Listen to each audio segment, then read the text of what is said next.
Let's bottle some mead. Let's bottle some mead. That's right. This is actually batch number 4 because in January we made 3 batches and we've already kind of gone through most of those. Yeah, we're feeling more comfortable. More comfortable. But this time around we had leftover of 2 different types of honey and we combined them together. Do you remember which kinds? We did avocado honey and orange blossom honey. Yeah, 1.5 pounds of each, making the 3 pounds of honey. And the avocado honey was very unusual, right? Yes, the people we talked to said it was going to be like kind of smooth and buttery. Yeah, it was different. Very different type of honey than we tried so far. Delicious. And, yeah, delicious. But we'd made a batch completely out of the avocado honey, and so this time we were using half of it. And this was pitched, which pitching is when you add the yeast. That's like the term used when you're starting to make the mead. Pitched on April 21st.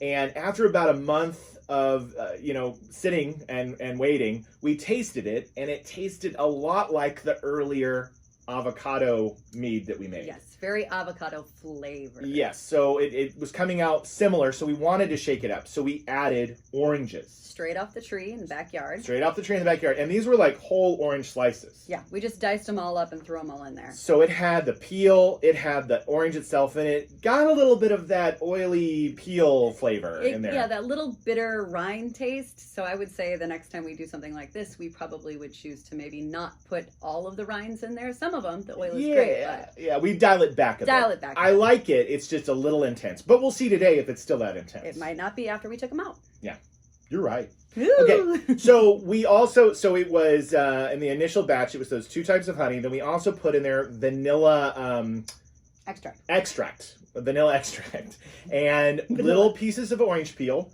But they didn't really ring true like when we were tasting it early on, so that's why we added the oranges. Anyway, so this is, right now, it's 15.5% alcohol. We're going to bottle it because it's done. I've been testing it with a hydrometer, and it's done. Everything here you see is sanitized. Sanitization is the name of the game. Everything has to be sanitized while you're doing this. That's key. So you want to bottle it? Yes. Even us? Yeah, even us. Even us. You want to bottle it? I do. Let's do it. Awesome. Okay, so we're going to bottle everything sanitized. We have 3 bottles ready, which I don't know if it'll be that much. As you can see, we've had some friends visit, and we've given some samples. It's definitely low, but let's bottle. Yeah. So here's the siphon, which we're going to need right here. And then I don't think we'll need the funnel. We can just put the thing right in there. This has already been racked. Racking is basically when you take it from your original bottle and you put it into a new bottle to get it off of a lot of that yeast and sediment. So this has already been racked. We've just been letting it sit and mellow for a couple weeks while it kind of chills out a little bit. So it's ready to bottle because we've been very patient. So here we go. Okay, you do that side. I'll do this. You're gonna do that side. I am the bottle. So time to take this airlock off. Here's the airlock, which has been filled with. That's vodka in there for the airlock. That's to keep the, is it CO2? I gotta do my research. I don't know. It's to keep the CO2. We'll cut this part. Man, cut this part. I don't know what I'm talking Airlock. about. Airlock. Okay. Okay. So we're gonna go in here. See if I need to lower it more or if it'll actually come up. You're gonna have to go low, I bet. No, that works. And this will actually help me. You need to let me know when I need to get it off of there. I know. She's not peeing. She's putting it in a bottle. It's going slowly but surely here, and the thing is that normally when you're doing this whole siphon process, you want to be cautious about the sediment and what's on the bottom. But I checked, there's not much, so I pretty much got this in the bottom. Oh, is it time to pull away? We're gonna. Should I go ahead and lift up? Go ahead and lift up. And I'm gonna go ahead and lift up. That's fine. Hey, wow, we might have 3 bottles here. Woohoo! It's looking good. You can cap it. Do you have enough hands or no? Here, I'll do it. I'll cap it. You cap it. That's why you need to have help. Okay. There we go. Married to the mead. Married to the mead. Okay. Okay, 1 bottle done. Here we go. So I think we'll get about 2.5 bottles off of this. I think so too.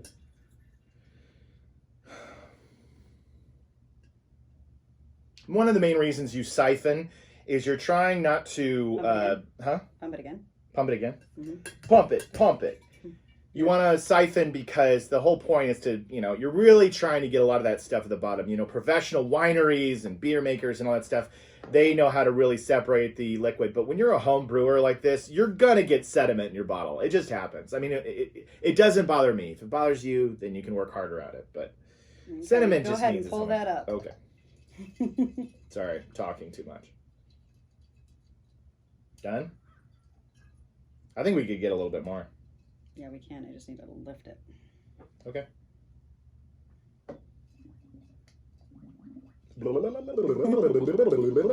Yeah, we can do like do one more pump. Just like one pump.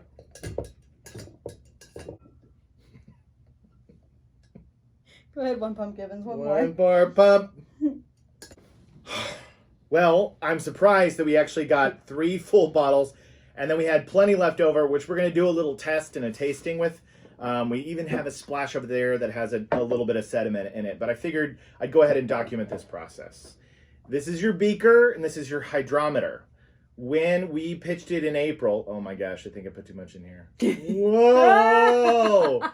When we put this in 421, I used yeast D47. The thing about when you're making mead is depending on the yeast that you choose, there's a lot of different types. It's going to really change the amount of alcohol that you have and just the overall, like how the mead happens, I guess.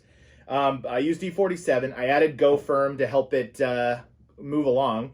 And my original gravity reading was 1.121 when I started. And every time I've checked over the past 4 weeks, it has been at 1.005, which put it at 15.5%. So let's see if it has moved at all. I don't think it will have. I need my flashlight because I can't see. It has not moved at all.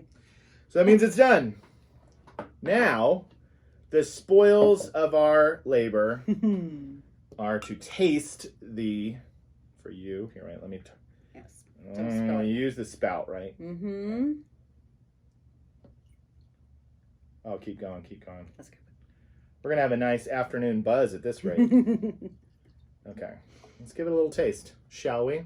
We shall. Cheers. Cheers. To the orange. To the orange.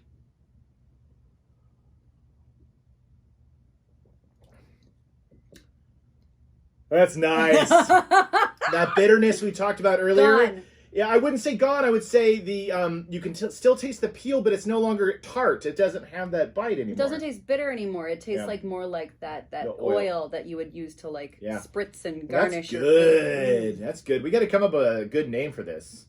A clockwork orange. Aren't you glad it's so good? Aren't you glad it's mead? Anyway, this is good. I'd say well done. Job well done. Number 4. Number 4. Orange 4. Orange number 4. Oh, there's a good REM song, Orange Crush. Ooh, that'd be a good one. I'm crushing on this one. Yeah.